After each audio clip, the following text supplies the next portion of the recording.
Pemerintah Kabupaten Bone laksanakan lomba hias kapal dalam rangka semarak kemerdekaan ke-79 Republik Indonesia. Perlombaan dilaksanakan di Pelabuhan Penyeberangan Rakyat Bajoe, Kecamatan Tanetariatang Timur, Selasa, 27 Agustus 2024. Sekira 200 kapal dihias pemiliknya sedemikian rupa dengan nuansa kemerdekaan Republik Indonesia agar menarik perhatian juri. Dalam lomba tersebut, para peserta yang kapalnya paling unik riasannya akan mendapatkan piala dan juga uang tunai.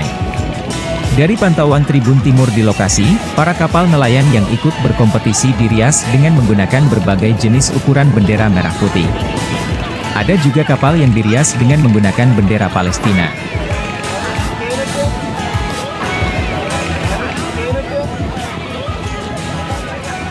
Kami ucapkan dulu yang pertama kali adalah rasa syukur terima kasih kepada Allah Subhanahu wa Ta'ala karena telah memberikan kesempatan kepada kita semua bisa melaksanakan agenda rutin setiap tahun kita masyarakat pesisir Bajoe untuk menggelar pembentangan bendera merah putih sepanjang sesuai dengan tahun kemerdekaan kita, yakni 79 meter di Gusung Tangkulara.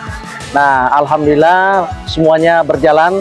Mulai dari awal kita persiapan sampai hari ini dengan banyaknya jumlah kapal yang turun, artinya animo masyarakat pesisir, masyarakat nelayan itu sangat luar biasa, mendukung sekali kegiatan ini, dinanti-nantikan sekali setiap tahun kegiatan ini dilaksanakan. Dan juga syukur alhamdulillah cuaca pada siang hari ini sesuai prediksi yang telah kita survei berdasarkan ketinggian pasang surut air yang ada di Gusung Tangkulara ini. Alhamdulillah bukaannya sudah lumayan dan memuat kita semua. Nah, kami perkirakan jumlah masyarakat yang hadir di Gusung Tangkulara hari ini mencapai sekitar 500 orang. Itu juga ada sebagian masyarakat yang tidak sempat turun bergabung di Gusung Tangkulara ini. Download Tribun X sekarang. Menghadirkan lokal menjadi Indonesia.